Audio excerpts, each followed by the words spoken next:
Did you see that crazy blue spiral in the sky a few days ago? Monday. The 24th, I think it was. Yeah, pretty wild, huh? It was visible over a huge area. I think people were seeing it from the UK all the way over to Croatia. Yeah, what was that thing? I saw some photos online. It looked like a giant space whirlpool or something, like some kind of portal. It definitely got people talking. Yeah, Social media was blowing up with pictures and theories. I bet. So was it aliens? While some folks definitely thought so, but the most likely explanation is a little less exciting than that. The UK Met Office chimed in pretty quickly, and they said it was probably from a SpaceX Falcon 9 rocket launch. Oh, a rocket launch. Really? Yeah. Seems like it. It had launched earlier that day from Cape Canaveral down in Florida. Okay, but wait, a rocket launch just makes the straight line going up, right? Not like a giant blue spiral. Right, yeah. The spiral effect was actually caused by leftover fuel that got vented from the rocket's upper stage. Oh. See, after the rocket does its main job, it has to get rid of any extra fuel. And because it's so high up, that fuel freezes into ice crystals. Ah, I see. And when those crystals catch the sunlight, even though it's nighttime on the ground, you get that amazing swirling luminous effect that everyone saw. So it's like a giant space ice sculpture reflecting the sun. Kind of, yeah. And the spinning motion probably comes from the rotation of the rocket stage itself. Makes sense. I guess that's one way to make an entrance, huh? But it's kind of scary to think that something we launched from Earth could create such a huge visual phenomenon so high up in the atmosphere. Yeah, it really makes you think about the impact we're having up there. It does. And this isn't even the first time something like this has happened, right? Wasn't there another spiral spotted after a SpaceX launch sometime last year? You're right, there was. It was also over Europe, I think. So yeah, as weird as it looks, it's actually pretty normal when you think about how rockets work. Normal. I guess normal is relative these days, huh? Yeah, I guess so. So we've got all these rocket launches happening all the time now. I mean, space is getting pretty crowded with all the commercial activity and those huge satellite networks. The, what are they called? Mega constellations. Yeah, mega constellations. It just seems like we're constantly launching stuff up there. We are. It's a booming industry. But Yeah. all those launches, plus all those satellites that eventually have to come back down, they have experts worried about potential environmental impacts. I can see why they'd be concerned. What are some of the specific things they're looking at? Well, let's start with the rocket launches themselves. You know, most rockets these days use fossil fuels, right? Right. And when those fuels burn, they release a lot of soot, you know, that black carbon stuff. And that soot goes directly into the stratosphere.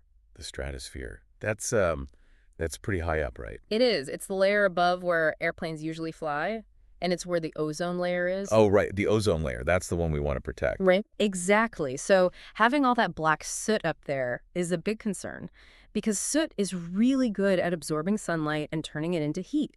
So it basically acts like a blanket warming up the stratosphere. That's a good way to put it. And the problem is research shows that soot from rockets is actually way more effective at heating the atmosphere than soot released closer to the ground, like from cars or factories. So it's not just the amount of soot, it's also where it ends up. Right. The altitude makes a huge difference. It's kind of like if you add a little bit of black dye to a glass of water, it changes the color of the whole thing. That's a good analogy.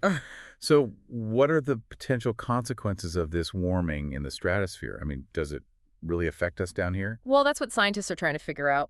But there's a lot of concern that it could mess with global weather patterns. So, There was a study by the National Oceanic and Atmospheric Administration, NOAA, that looked at what might happen if we had a tenfold increase in rocket launches that use those hydrocarbon fuels. a tenfold increase. Yeah. Wow. Yeah.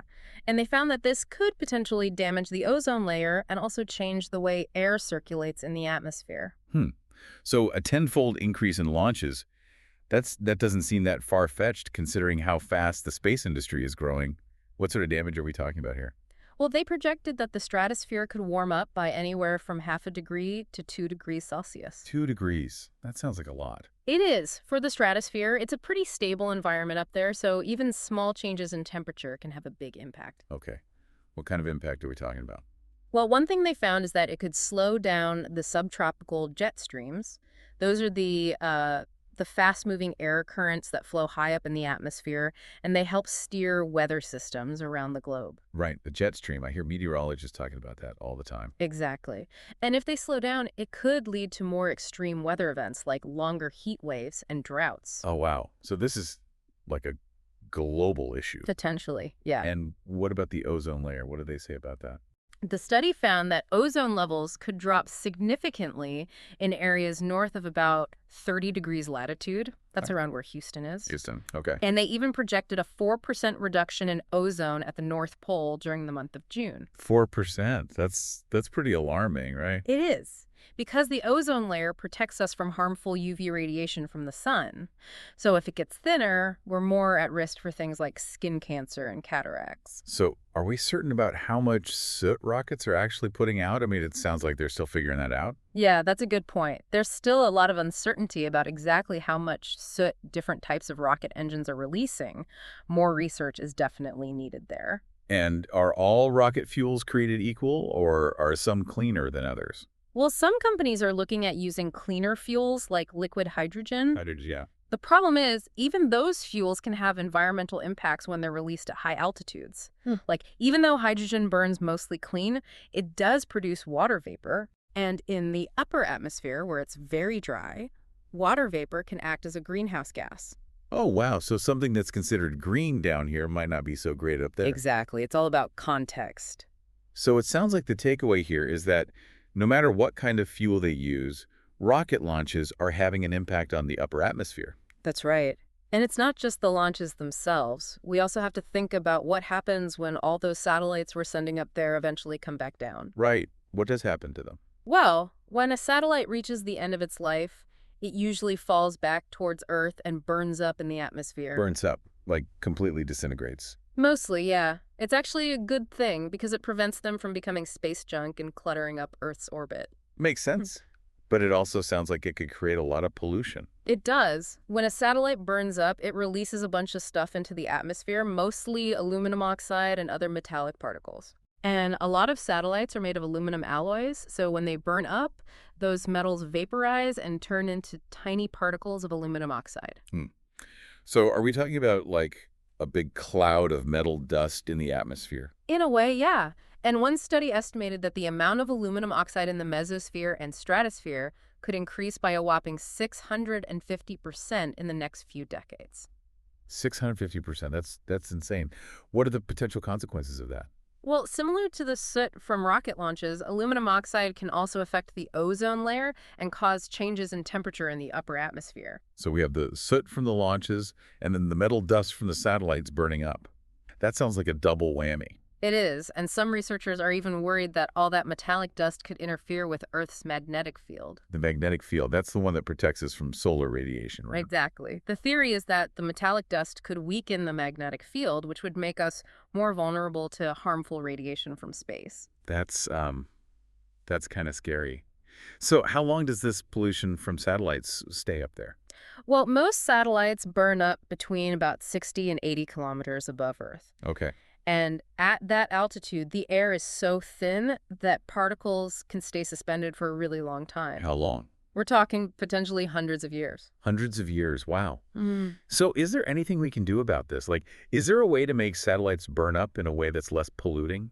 Some scientists have proposed controlling the re-entry of satellites so that they burn up at a lower altitude. A lower altitude, okay. The idea is that if they burn up lower down, the metallic particles would fall to the ground more quickly and wouldn't stay suspended in the atmosphere for so long. Right, that makes sense. So we've been talking a lot about pollution in the upper atmosphere, but what about the environmental impacts of space exploration right here on Earth, like at the launch sites themselves? That's a great question because, yeah, launch sites can definitely have an impact on the environment, especially if there's an accident. Right. Remember that SpaceX Starship launch in Texas last year? The one that blew up the launch pad? Yeah. Yeah, what a mess. It was a pretty spectacular failure, to be honest. But it also caused a lot of damage, right? It did. The force of the explosion sent debris flying for kilometers around the launch site, like sand, soil, pieces of metal and concrete, all kinds of stuff. Oh, wow. Where did all that debris land? A lot of it ended up in nearby state parks and wildlife refuges. And that area is really important for a lot of plants and animals, some of which are endangered. I remember reading that they had to ground Starship for a while because of the environmental damage. Yeah, the U.S. Fish and Wildlife Service stepped in. They weren't too happy about it. So these environmental concerns aren't just hypothetical, they're actually happening. They are. And it's only going to get worse as the space industry continues to grow. So is there anything being done to address these concerns? Like, are there any regulations in place? Not really. That's the problem. Seriously, Yeah. no regulations at all. Right now, there aren't any specific rules about air pollution from rocket launches or satellite reentries. Wow. So there are no regulations. Well, in the U.S., the Federal Communications Commission, the FCC, is responsible for licensing satellites. Okay. But they don't require any environmental impact studies before they issue those licenses. So they're just launching satellites without any consideration for the environmental consequences. Pretty much, yeah. And what about internationally? Are there any treaties or agreements that address this issue? Nope. This whole thing is so new that it seems to have fallen through the cracks of existing environmental regulations. So we're basically in uncharted territory here. Exactly. And that's what's so worrying. We're pushing the boundaries of space exploration without fully understanding the environmental costs. We've been talking a lot about the impacts of launch sites in the U.S., but what about other countries? Well, the Soviet-era Baikonur Cosmodrome in Kazakhstan is a good example of what can happen when environmental regulations are lax. What happened? The Cosmodrome is located in a really sensitive ecosystem, and for years they didn't really pay much attention to the environmental impact of their launches. And what was the result of that? Well, the area around the Cosmodrome ended up being heavily polluted with toxic rocket fuel. It became a real environmental disaster. A lot of people got sick. That's awful. So is anyone doing things right? Yeah. Like, are there any space agencies that are taking environmental concerns seriously? Well, the European Space Agency has been trying to minimize the impact of their Kourou spaceport in French Guiana. Okay. Kourou is right next to a rainforest, so they're very aware of the need to protect the environment. What are they doing differently? They're doing a lot of things, actually. Like, Yeah. they monitor air and water quality really closely, and they have strict rules about what kind of activities are allowed near the launch site. So it sounds like it is possible to launch rockets and satellites in a more environmentally friendly way. It is, but it takes a lot of effort and planning. So as we continue to explore space, what are some things that we can do to ensure that we're not destroying the planet in the process? Well, first of all, we need to start taking the environmental impacts of space exploration seriously. We can't just assume that it's all good. Right. And we need to develop better regulations and international agreements to address these issues. So more research, more regulations, and more international cooperation. Exactly. Well, this has been a fascinating, if somewhat sobering, look at the environmental impact of space exploration. It's definitely something we all need to be thinking about. I agree. And speaking of thinking about the environment, if you'd like to learn more about meteorology and weather, be sure to follow meteorologist Rob Jones on Instagram, meteorologist, and on TikTok, TV meteorologist. And on YouTube, just search for Rob Jones Hurricane. He's got great content. You can also find the Meteorology Magazine podcast playlist on his YouTube channel. Thanks for listening.